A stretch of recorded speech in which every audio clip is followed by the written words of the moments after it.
जय हिंद साथियों, एक बार फिर से आपका हमारे चैनल में स्वागत है। जैसा कि आप सभी को मालूम है कि आज जो है 4 दिसंबर है और बीएसएफ ट्रेड्समैन का एग्ज़ाम चल रहा है।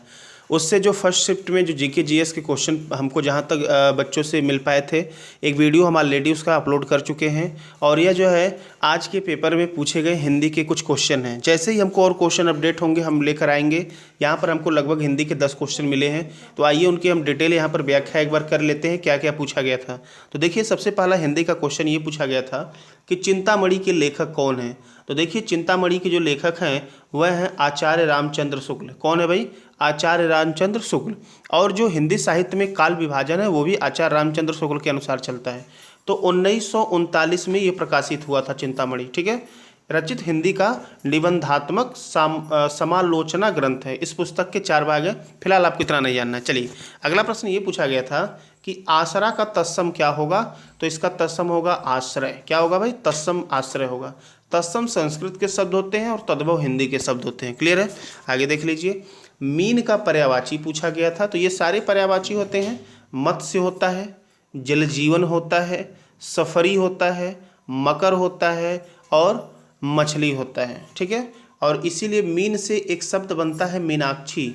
मीन धन अक्षी। अक्षी मतलब आँख होता है, मीन मतलब मछली। जिसकी आंखें मछली जैसी हों दुर्गा को कहा जाता है मीनाक्षी। ठीक है, आप लोग यदि हिंदी की तैयारी करना चाहते हैं, जिसका भी आगे एसएससी जीडी का एग्जाम है, डिटेल हम पढ़ाएंगे, तो पूरा आगे देखिए, वीडियो ध्यान से देखते रहिए, चैनल को सब्सक्राइब कर लीजिए।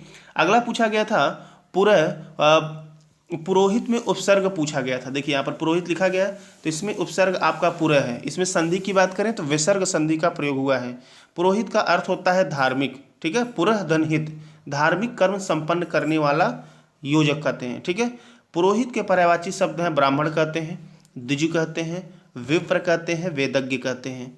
ठीक है, समझ में आया? तो ये पुरोहित का पर्यायवाची था। ठीक है, और उपसर्ग क्या होता है आपको बता दें, ऐसे शब्दांश जो किसी शब्द के पूर्व जुड़कर उसके अर्थ में परिवर्तन कर देते हैं या उसके अर्थ में विशेषता ला देते हैं। जैसे अधन सत्य बराबर असत्य, अपधन यश बराबर अपयश। अगला प्रश्न देख लीजिए, पूछा क्या गया था कि सोना जो शब्द यहाँ पर लिखा गया है ये कौन सा संज्ञा है।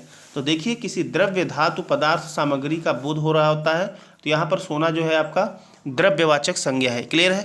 आगे देख लेते हैं, अंडे सेना पूछा गया था, मुहावरे का अर्थ क्या होगा। तो ये एक लोकोक्ति अथवा हिंदी मुहावरा है। तो इसका मतलब घर में बैठे बैठे अपना समय व्यर्थ गंवाना, घर में बेकार बैठे रहना, इसे कहते हैं अंडे सेना का अर्थ।